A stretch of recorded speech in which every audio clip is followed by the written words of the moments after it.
During the Civil War, you were in the East. So you had the opportunity to go around. When it culminated in the Civil War, you fought in that war.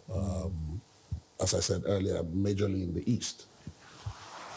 At its end, there were two phrases. The first was the no victor, no vanquish. The second was the 3 R's, which General Gawan put in place.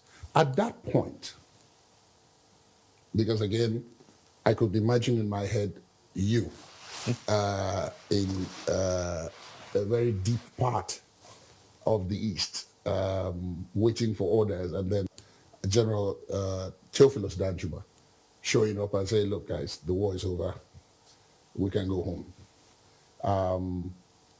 At that point, did you think indeed it was over and we could all go home? What went through your mind at that point? What first went through my mind was the fact that there was no then shooting war.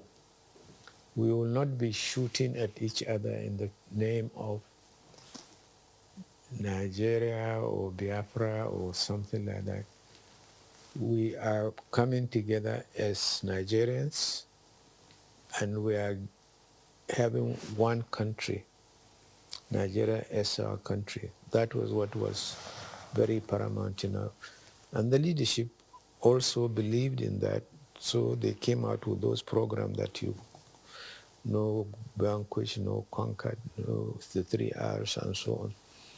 And I must say that credit to Nigerians, this is perhaps one of the few countries in the world that went through a civil war and survived it. I'm just wondering that at this stage now, do you think we dwell too much on the problems? I think that you got it right. We tend to talk too much about the problems. We don't talk about the solutions to the problem. Our narratives are always problems, not solutions, not beliefs. We talk little about our beliefs, about what we stand for, about what we want the country to be.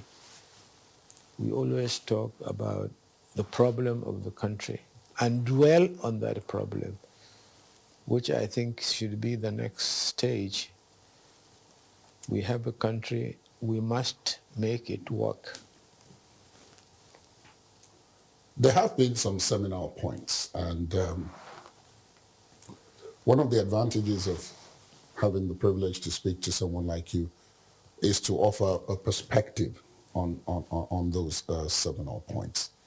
One of them was the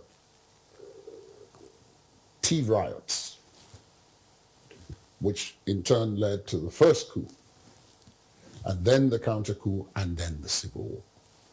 Some of the historians I've spoken to say that that was where our divergence in terms of what later on became problems for the country started. Now you had a role in all of those. So this is not outside looking in. You were in. Is that true? Is that a fair comment to make about those events? Well, immediately after, is the whole politics, I think, the politics of that time. There we are with political parties, not really well advanced in politics. Neither did we have enough coaching and teaching. It took us, from, let's say, actively in the 50s, when we became independent.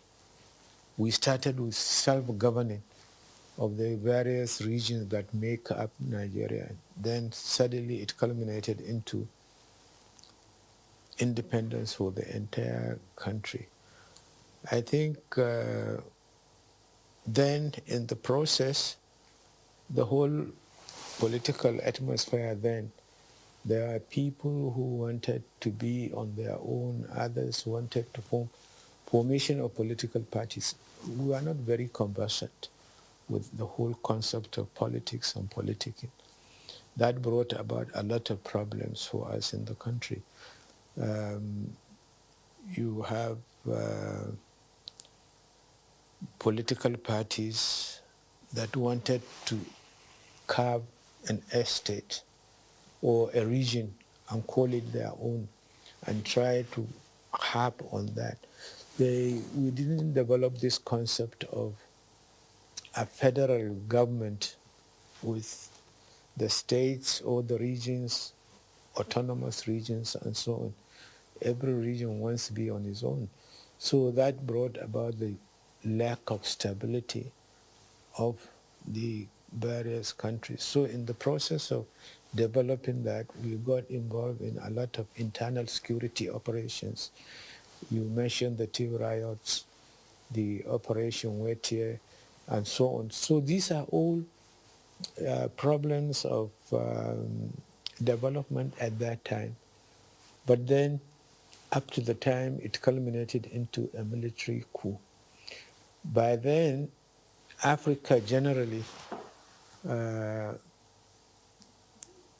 intervention by military was the end thing. It started in 1952 in Egypt, gradually doing away with the monarchy in Egypt, subsequently followed by other Maghreb countries and so on and so forth. Then it gradually came into our own part of Africa. There was a time when there was a coup in Ghana. If Nigeria stages a coup, Ghana will do the same, or Ghana will do the same, Nigeria will try to do the same. So fortunately, the military who intervened at that time were all nationalistic. They did not believe in separation. So all they have to make sure they do is to make sure that the countries, various countries remain one, not divided.